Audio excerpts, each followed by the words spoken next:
आपका स्वागत है आपका अपने YouTube चैनल ब्रेन मैथ्स में। इस क्लास में राजस्थान ग्रुप डी के लिए मैथ का यह पहला प्रैक्टिस सेट है और जैसा कि आपको कल के वीडियो में बता दिया गया था इसका पूरा सिलेबस क्या क्या है। बाकी हम आ जाते हैं अपने मैथ के। अब मैथ के सिलेबस में जितने भी चैप्टर शामिल किए गए हैं, पहली बात तो यह है कि मैथ से टोटल 25 क्वेश्चन पूछे जाएंगे और जितने भी चैप्टर उसमें शामिल किए गए हैं उन्हीं चैप्टरों से इस प्रैक्टिस सेट में क्वेश्चन को शामिल किया जाएगा और यह प्रैक्टिस सेट पूरा सितंबर माह तक चलेगा, यानी कि जब तक कि आपका एग्जाम हो न जाए। बाकी आपको पता है कि एग्जाम का डेट भी घोषित हो चुका है, इसलिए आपसे एक रिक्वेस्ट रहेगा कि लाइक शेयर एंड सब्सक्राइब आप करते रहिएगा। बाकी कंटेंट में 1% कमी नहीं होगी और जो एग्जाम का जो मैथ का जो लेवल होगा उससे थोड़ा सा कठिन क्वेश्चन ही कराया जाएगा। क्यों? अगर एग्जाम का लेवल अगर बढ़ता भी है तो आपको परेशानी ना हो। बाकी हम आ जाते हैं अपने क्वेश्चन नंबर फर्स्ट पे। हमारा क्वेश्चन नंबर पहला है, एक सूटकेस को 570 रुपए में बेचने पर एक व्यापारी को 5% की हानि हुई। 5% लाभ कमाने के लिए इसे किस दाम पर बेचना चाहिए। अब आ जाते हैं हम क्वेश्चन के सॉल्यूशन पे। अब इसमें यह बोला है कि 570 रुपए में जब बेचता है तो व्यापारी को 5% की हानि होती है। पहले तो अब हम यह जान लेते हैं, किसी भी व्यक्ति या किसी भी व्यापारी को अगर परसेंटेज में अगर लाभ या हानि होता है तो 100 पर उसकी गणना की जाती है। जैसे अगर लाभ होगा तो 100 में हम जोड़ करके लिखेंगे और अगर हानि होगा तो 100 में से माइनस करके लिखेंगे। जैसे कि इस क्वेश्चन में बताया गया है कि 5% की हानि हुई। अब जब हानि हुआ है तो 100 में से 5 को माइनस कर देते, यानी कि आ जाएगा 95%। अब इसी 95% का मान है 570 रुपये के बराबर, क्योंकि क्वेश्चन में बोला है कि जब वह 570 रुपये में बेचता है तो 5% की हानि होती है।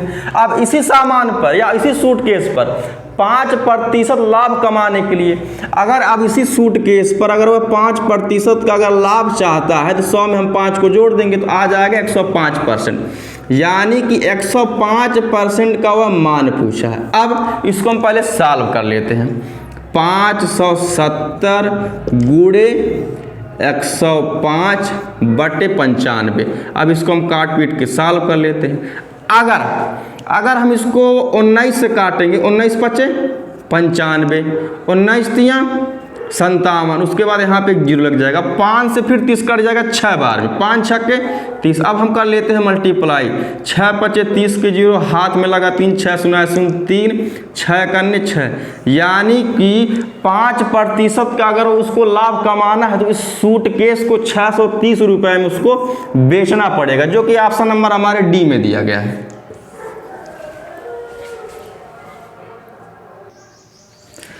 अब हम आ जाते हैं अपने क्वेश्चन नंबर नेक्स्ट पे। हमारा क्वेश्चन नंबर नेक्स्ट है, यदि x रेशियो y बराबर 4:5 तो 6x माइनस 2y बटे 6x प्लस 2y का मान ज्ञात कीजिए। अब पहले हम इसको लिख लेते हैं क्योंकि हमको इसी का मान ज्ञात करना है।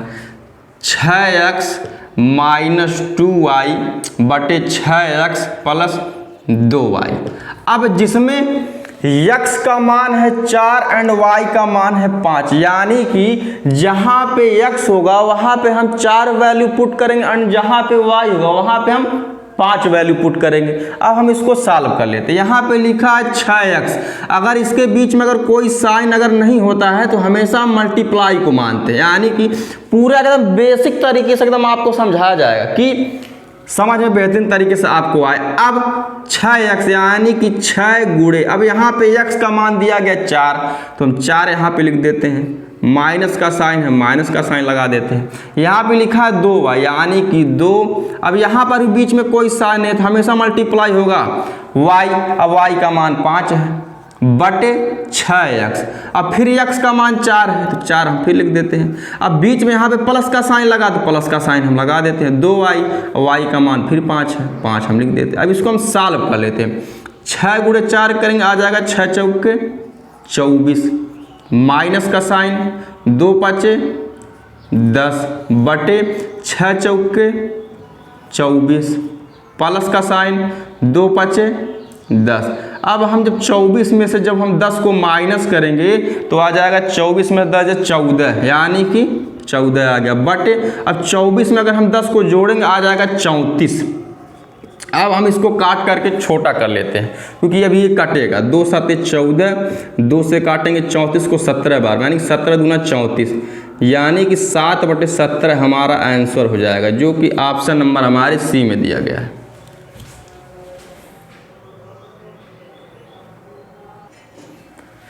अब हम आ जाते हैं अपने क्वेश्चन नंबर नेक्स्ट पे। हमारा क्वेश्चन नंबर नेक्स्ट है 4 तथा 25 का मध्य समानुपाती क्या होगा। मध्य समानुपाती का मतलब ये होता है मीन प्रोपोर्शनल। अब सबसे आसान तरीका इसका यह होता है कि अगर कभी भी अगर मध्य समानुपाती पूछता है, यानी कि अंडर रूट में x y, अब जहां पे x का मान है 4 और y का मान है 25, अब अंडर रूट में 4 गुणे हम 25 हम लिख देते हैं। अब अगर हम 25 में अगर 4 से अगर गुणा करेंगे तो आ जाएगा अंडर रूट में 100। अब जब हम अंडर रूट से जब हम इसको बाहर निकालेंगे तो आ जाएगा 10, यानी कि 10 का स्क्वायर है 100 बराबर 10 आ गया, जो कि ऑप्शन नंबर हमारे सी में दिया गया है।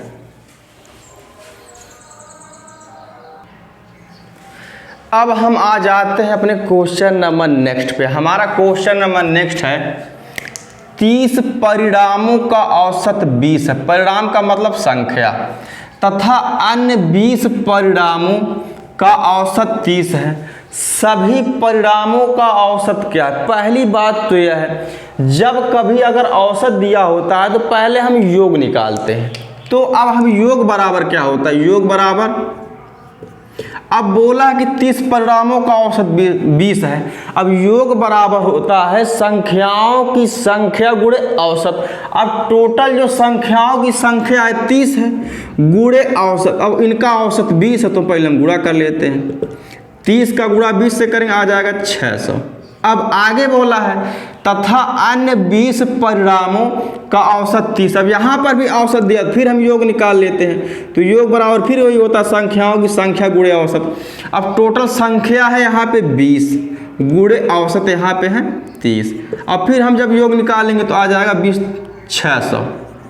अब बोला है कि सभी परिणामों का औसत क्या है, लेकिन अब यहाँ पे बोला है कि सभी परिणामों का औसत क्या है, तो सभी परिणामों का जब हम औसत जब निकालेंगे तो अब इसका फार्मूला सीधा इसका रिवर्स हो जाएगा, यानी कि योग का सीधा रिवर्स हो जाएगा। अब हम जब इसका औसत निकालेंगे सभी परिणामों का, यानी कि संख्याओं का योग बटे संख्याओं की कुल संख्या। अब संख्याओं का जो योग होगा 600 में जब हम 600 को जोड़ेंगे तो आ जाएगा 1200, यानी कि टोटल 30 यहाँ पे 20 संख्या, यानी टोटल 50 संख्याओं का योग हो जाएगा 1200। अब औसत जब हम निकालेंगे इन्हीं का तो हो जाएगा संख्याओं का कुल योग। अब कुल योग आया है 1200 और बटे संख्याओं की कुल संख्या। अब संख्याओं की कुल संख्या है 50, यहाँ पे 30 है या यहाँ पे 20 है, तो इसको हम इससे डिवाइड कर देते हैं 30 20 50।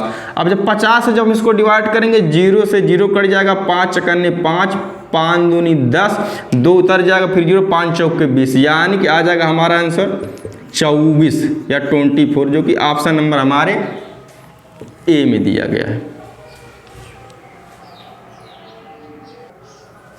अब हम आ जाते हैं अपने क्वेश्चन नंबर नेक्स्ट पे। हमारा क्वेश्चन नंबर नेक्स्ट है यदि किसी वस्तु का क्रय मूल्य तथा विक्रय मूल्य का अनुपात 20:25 है तो लाभ प्रतिशत होगा। अब इसमें दिया है क्रय मूल्य यानी कि सीपी रेशियो एसपी का मान दिया है 20:25। अब हम इसको इस तरीके से भी कह सकते हैं कि क्रय मूल्य है 20 रुपया और विक्रय मूल्य है 25, यानी कि सामान को खरीदा गया है 20 रुपये में और बेचा गया 25 रुपये में। अब यानी कि सामान को जब हम कम में खरीदे हैं और ज़्यादा में बेचे हैं तो इस कंडीशन में हमको लाभ होगा। तो लाभ बराबर होता है विक्रय माइनस यानी कि एसपी माइनस सीपी। तो 25 में से जब 20 को माइनस करेंगे यानी कि सौदे हमको 5 रुपए का लाभ हुआ है, लेकिन आगे पूछा कि तो लाभ प्रतिशत होगा, तो लाभ प्रतिशत का फार्मूला होता है लाभ गुणे 100 बटे क्रय मूल्य। अब लाभ हमारा है 5 रुपया गुणे 100 बटे क्रय मूल्य यहाँ पे हमारा है 20 रुपया। अब 5 कने 5, 5 चौके 20, 4 से काटेंगे 100 को 25 बार, यानी 25 चौका 100%, यानी कि सौदे में हमको 25% का लाभ हुआ है, जो कि ऑप्शन नंबर हमारे बी में दिया गया है। अब हम आ जाते हैं अपने क्वेश्चन नंबर नेक्स्ट पे। क्वेश्चन को सॉल्व करने से पहले एक बात बता दिया था कि लाइक शेयर सब्सक्राइब करते रहिए। पूरा एकदम ये एग्जाम तक चलेगा, यानी सितंबर तक। और क्वेश्चन का लेवल आप देख ही रहे हैं, एग्जाम के लेवल से क्वेश्चन का जो यहाँ पे जो लेवल जो सॉल्व यहाँ पे क्वेश्चन कराया जाएगा, यहाँ से टफ ही रहेगा क्वेश्चन। क्योंकि अगर एग्जाम में अगर क्वेश्चन का लेवल अगर हल्का फुल्का अगर उठाता है तो आपको प्रॉब्लम ना हो। बाकी हम आ जाते हैं अपने क्वेश्चन पे। अब हमारा क्वेश्चन है, यदि ए और बी किसी काम को 4 दिन में, बी और सी उसे 5 दिन में तथा ए और सी उसे 2 दिन में पूरा करते हैं, तो तीनों मिलकर उस काम को कितने दिनों में पूरा कर सकेंगे। अब क्वेश्चन का लैंग्वेज भले ही बहुत बड़ा है, लेकिन सॉल्व किया जाएगा सेकंडों में। अब देखते हैं कैसे। अब यहाँ पे ए प्लस बी है 4 दिन में। अब उसके बाद यहाँ पे बी प्लस सी है, 5 दिन में काम को करता है, बी प्लस सी। एंड यहाँ पे ए और सी शामिल है, यानी कि ए प्लस सी 2 दिन में। अब पहली बात तो यह है कि ए और बी काम को करता है 4 दिन में, बी और सी काम को करता है 5 दिन में, ए और सी काम को करता है 2 दिन में। लेकिन अब हमको यह जानकारी नहीं है कि टोटल वर्क कितना करना है। अब इन तीनों का एलसीएम ही जब हम निकालेंगे तो हमको यह पता चलेगा कि टोटल एक्चुअल में काम कितना करना है। अब 4, 5 और 2 का जब हम एलसीएम निकालेंगे तो आ जाएगा यहाँ पे 20, यानी कि इन तीनों को मिलकर ए बी और सी को मिलकर टोटल 20 काम करना है। अब 4 5 20, 5 चौके 20, 2 दहिया में 20, यानी कि ए प्लस बी मिलकर एक दिन में 5 काम करते हैं, बी और सी मिलकर एक दिन में 4 काम करते हैं, और ए और सी मिलकर एक दिन में 10 काम करते हैं। लेकिन क्वेश्चन में आगे यह बोला है, अगर तीनों अगर मिल जाते हैं एक साथ में तो उस काम को कितने दिनों में पूरा कर सकते हैं। अब टोटल काम है यहाँ पे 20, बट अब यहाँ पे इन तीनों की एक दिन की कार्य क्षमता से हम भाग कर देते हैं टोटल वर्क को। जैसे एक दिन में या ए और बी 5 काम, या 4 या 10। अब इन तीनों को जोड़ेंगे, जब 5 4 9 10 19, अब 19 हम इसको डिवाइड कर देते हैं। लेकिन अगर हम ध्यान से अगर देखेंगे, यहाँ पे एक व्यक्ति है, एक व्यक्ति जो है वहाँ पे हर जगह मतलब 2 बार काम कर रहा है। जैसे यहाँ पे ए नाम का व्यक्ति यहाँ पर भी काम किया है, यहाँ पर भी काम किया है, और बी नाम का व्यक्ति है यहाँ पर भी काम किया है, यहाँ पर भी काम किया, और सी नाम का जो व्यक्ति है यहाँ पर भी काम किया है, यहाँ पर भी काम किया है। यानी कि अब इसका मतलब यहाँ पे यह है, इसमें एक व्यक्ति हर बार 2 बार काम कर रहा है। यानी कि जब 2 बार जब एक ही व्यक्ति काम कर रहा है तो इसके हम अंश में हम 2 से गुणा कर देते। बहुत ही बेहतरीन और बहुत ही आसान ट्रिक से आपको बताया जा रहा है। तो 20 का गुणा 2 से करेंगे, आ जाएगा 40 बटे 19। अब 40 बटे 19 इस ऑप्शन में कहीं है ना, यानी कि हमको मिश्र भिन्न में चेंज करना। अब 19 को यही रहने देते हैं। 19 में अगर हम 2 से गुणा करेंगे आ जाएगा 38, लेकिन 19 में अगर 3 से गुणा करेंगे आ जाएगा 19 3 57, लेकिन हमको लेके आना है 40, तो 19 दूनी 38। अब 38 में जब हम 2 जोड़ेंगे तो आ जाएगा 40, यानी कि 2 सही 2 बटा 19 दिन का समय लगेगा जब ये तीनों मिल करके काम करेंगे, जो कि ऑप्शन नंबर हमारे सी में दिया गया है।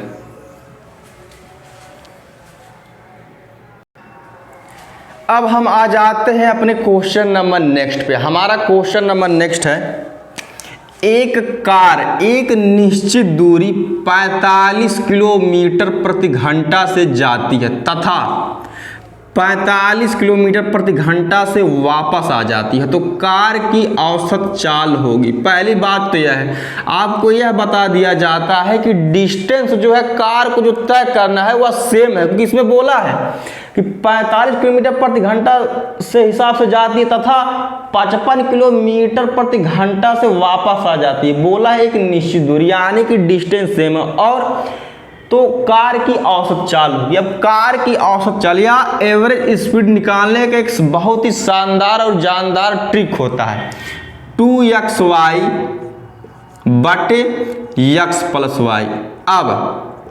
अब 2xy लिखा, अगर इनके बीच में अगर कोई साइन नहीं है तो हमेशा मल्टीप्लाई होता है। अब 2 गुणे, अब यहाँ पे जो x है यहाँ पे है पहली चाल 45 किलोमीटर प्रति घंटा और जो y का मान है वह है दूसरी चाल जो है 55 किलोमीटर प्रति घंटा, यानी कि 2 गुणे 45 गुणे 55 बटे 45 प्लस 55, यहाँ पे प्लस का साइन है, यानी 45 में जब हम 55 को जब हम जोड़ देंगे 5 5 10 5 4 9 1 10, यानी कि 100 आ जाएगा। अब हम इसको सॉल्व कर लेते हैं। अब देखते हैं कैसे। अगर हम कट करते हैं 5 दूनी 10 0, अब 5 से अगर हम कट करेंगे 55 को 11 बार में। अब 2 एकन्ना 2, 2 दहिया में 20। अब कोई संख्या अभी भी कटेगा। 5 दूनी 10, 5 नवा 45। अब 11 नवा 99 बटे 2 आ गया। अब हम इसको कट कर लेते हैं। अब ये कटेगा, अगर हम 2 से अगर 99 में अगर हम भाग दे देते हैं, 2 चौके 8, 9 में से 8 जाएगा, 9 उतारेंगे, 2 9 18, 9 में से 8 जाएगा, डेसिमल लगाएंगे तो यहाँ फिर हम 0 लिखेंगे, 2 5 10, यानी कि 49.5 किलोमीटर प्रति घंटा हमारा आंसर आ जाएगा, जो कि ऑप्शन नंबर हमारे सी में दिया गया है, 49.5 किलोमीटर प्रति घंटा। अब हम आ जाते हैं अपने क्वेश्चन नंबर नेक्स्ट पे। हमारा क्वेश्चन नंबर नेक्स्ट है 500 का 20% का 15% का 10% होगा। अब इसमें बोला है 500 का 20% का मतलब होता है मल्टीप्लाई। अब यहाँ पे है 20%। अब हम 20 को लिखेंगे, लेकिन परसेंटेज का साइन जब यहाँ से हटाएंगे तो हम इसको 100 से डिवाइड करेंगे। क्यों? क्योंकि परसेंटेज का मतलब होता है 100 का फिर दिया है मल्टीप्लाई का साइन 15%। अब परसेंटेज का साइन हटाएंगे फिर हम 100 से डिवाइड करेंगे। का मतलब होता है मल्टीप्लाई 10 बटे 100। अब हम इसको पहले सॉल्व कर लेते हैं। 0 से 0 कट जाएगा, मतलब 2 0 से 2 0 कट जाएगा। अब 20 सेकंड 20, 20 पंजे 100, 5 से 5 कट जाएगा, 10 सेकंड 10, 10 दहिया में 100। अब यहाँ पे कोई संख्या बची नहीं है। अब यहाँ पे केवल बचा है 15 बटे 10। अब सबसे आसान तरीका इसमें यह है कि यहाँ पे 1 लिखा है 0, तो इसके हम अंश में पहले तो हम 15 को लिख लेते हैं। अब इसके हम अंश में, यानी कि अगर 1 0 है तो दाहिने तरफ से हम 1 अंक काउंट करके 1 अंक के बाद हम लगा देते हैं डेसिमल, यानी कि 1.5 हमारा आंसर हो जाएगा, या 1.50। बात वही है जो कि ऑप्शन हमारे ए में दिया गया है। अब हम आ जाते हैं अपने क्वेश्चन नंबर नेक्स्ट में। अब हमारा क्वेश्चन है 120 मीटर लंबी एक रेलगाड़ी प्लेटफार्म पर खड़े एक व्यक्ति को पार करने में 10 सेकंड का समय लेती है। रेलगाड़ी की चाल क्या है? अब यह चाल, समय एवं दूरी चैप्टर से लिया गया है, लेकिन मैंने एक बात बोला है कि चैप्टर वाइज क्लास चलेगा। बस आपका वही मोटिव मतलब लाइक एंड सब्सक्राइब हमको मिलता रहे। चैप्टर वाइज क्लास चलेगा और एकदम एग्जाम के पैटर्न पे, यानी कि जितने भी सिलेबस में मैथ के क्वेश्चन जितने भी शामिल किए गए जिस चैप्टर से, पूरा एकदम उसी पैटर्न पे चलेगा। बाकी हम आ जाते हैं अपने क्वेश्चन पे। बोला है कि रेलगाड़ी की चाल क्या है, तो चाल का फार्मूला होता है दूरी बटे समय। अब जिसमें हमारा डिस्टेंस है, हमारा दूरी है 120 मीटर बटे समय है 10 सेकंड। अब बात यह है कि ये दोनों यूनिट सेम है और मीटर प्रति सेकंड में पूछा भी गया चाल। अगर यहाँ पे अगर ये पूछ लेता किलोमीटर प्रति घंटा में क्या होगा तो थोड़ा सा टफ हो जाता। बाकी टफ क्या, अगर किलोमीटर प्रति घंटा में पूछता तो हम 18/5 से गुणा कर देते इसके हम चाल में। बाकी अब ये आसान है, 0 से 0 कट जाएगा, आ जाएगा 12 मीटर प्रति सेकंड, यानी कि रेलगाड़ी की चाल है 12 मीटर प्रति सेकंड, जो कि ऑप्शन नंबर हमारे ए में दिया गया है। अब हम आ जाते हैं अपने क्वेश्चन नंबर नेक्स्ट पे। हमारा क्वेश्चन नंबर नेक्स्ट है, किसी दूध वाले की एक टंकी में 75 लीटर तथा दूसरी में 45 लीटर दूध है। उस बड़े से बड़े बर्तन की माप जो दोनों टंकियों के दूध को पूरा माप सके। अब चैप्टर का नाम है एलसीएम एंड एचसीएफ। अब इस क्वेश्चन को सॉल्व करने का सबसे आसान तरीका यह होता है, अगर कहीं भी हमको क्वेश्चन की लैंग्वेज को पूरा पढ़ना ही नहीं है, अगर कहीं भी अगर बड़ा से बड़ा, अगर कहीं भी क्वेश्चन में बड़े से बड़े या बड़ा से बड़ा, अधिक से अधिक, अधिक से अधिक, समान या बराबर अगर दे दिया जाए तो सबसे इसका आसान तरीका हम निकालते हैं मैसेप, यानी कि हाईएस्ट कॉमन फैक्टर है एचसीएफ। मैंने यही बोला है, अगर कहीं क्वेश्चन में बड़े से बड़ा, अधिक से अधिक, एक समान या बराबर अगर दे दिया जाए तो सीधा हम निकालेंगे एचसीएफ। अब यहाँ पे 75 और 45 का निकालेंगे हम एचसीएफ। अब एचसीएफ सबसे आसान तरीका इसमें यह है कि अब एचसीएफ निकालने का इसमें सबसे आसान तरीका है कि 15 एक ऐसी संख्या है जो इन दोनों को पूरा का पूरा कट कर देगी, यानी कि 15 तियां 45, 15 पचे 75, जो कि ऑप्शन नंबर हमारे सी में दिया गया है, यानी 15 लीटर हमारा आंसर हो जाएगा। यानी कि हम यह कह सकते हैं वह बड़े से बड़ा बर्तन 15 लीटर का होगा जो 75 लीटर 45 लीटर के दूध को माप सकता है। अब हम आ जाते हैं अपने क्वेश्चन नंबर नेक्स्ट पे। हमारा क्वेश्चन नंबर नेक्स्ट है, यदि 2000 रुपए को ए तथा बी में 3:2 के अनुपात में विभक्त किया जाए, विभक्त का मतलब होता है बांटा जाए, तो बी को प्राप्त होंगे। अब टोटल जो अमाउंट है वह 2000 रुपया है। अब 2000 रुपये को ए तथा बी में हमको डिवाइड करना है। अब ए का रेशियो यहाँ पे 3 है एंड बी का रेशियो यहाँ पे 2 है। अब रेशियो में है तो हम x लगा देते। अब अगर 2000 रुपये को अगर इन दोनों के बीच में अगर हमको डिवाइड अगर करना है तो पहले हम इन दोनों का रेशियो जोड़ देते हैं, यानी 3x में 2x को जब जोड़ेंगे आ जाएगा 5x। अब 5x इक्वल टू 2000 रुपया दिया गया। अब हम जब x का मान जब निकालेंगे 2000, अगर इधर 5 अगर x को अगर मल्टीप्लाई करेगा तो इधर आके इसको डिवाइड करेगा। अब इसको हम कट कर लेते हैं, 5 चौक के 20, उसके बाद 1 0 2 0 हम लगा देते हैं। अब यहाँ पे x का मान आ जाएगा 400, लेकिन क्वेश्चन में बोला है कि तो b को प्राप्त होंगे। अब यहाँ पे b का रेशियो है 2x, यानी कि 2 मल्टीप्लाई बाई x का मान है 400, गुणा कर देते हैं 400 से, तो 2 चौक के 8, उसके बाद 1 2 0 लगा देते हैं, यानी कि बी को प्राप्त हो जाएगा 800 रुपये, जो कि ऑप्शन नंबर हमारे बी में दिया गया है। यह इस क्लास का लास्ट क्वेश्चन है। आपसे एक रिक्वेस्ट रहेगा, इस क्लास को लाइक शेयर एंड सब्सक्राइब करते रहिए, और यह आप लोगों के लिए ही किया जा रहा है। और जब तक आपका एग्ज़ाम जब तक ख़त्म नहीं हो जाता, यानी कि एक मतलब सितंबर माह में इसका एग्ज़ाम डेट घोषित किया जा चुका है। फॉर्म भरने से एग्ज़ाम तक लगभग आपको 5 से 6 महीने का समय दिया गया है, और ये समय कम नहीं है। अगर सपोर्ट मिला, जो कि लाइक शेयर एंड सब्सक्राइब के माध्यम से, तो क्लास यह पूरा एग्ज़ाम तक चलेगी और चैप्टर वाइज भी चला जाएगा। और इस क्लास में जितने भी क्वेश्चन शामिल किए गए हैं या आगे के क्लास में किए जाएंगे, मैथ के सिलेबस में जो जो चैप्टर शामिल किया गया है उसी मैथ के उसी चैप्टर से मतलब इस प्रैक्टिस सेट को सॉल्व कराया जाएगा। बाकी ये पहला प्रैक्टिस सेट है। बाकी आपका शेयर लाइक एंड सपोर्ट मिलता रहे। धन्यवाद।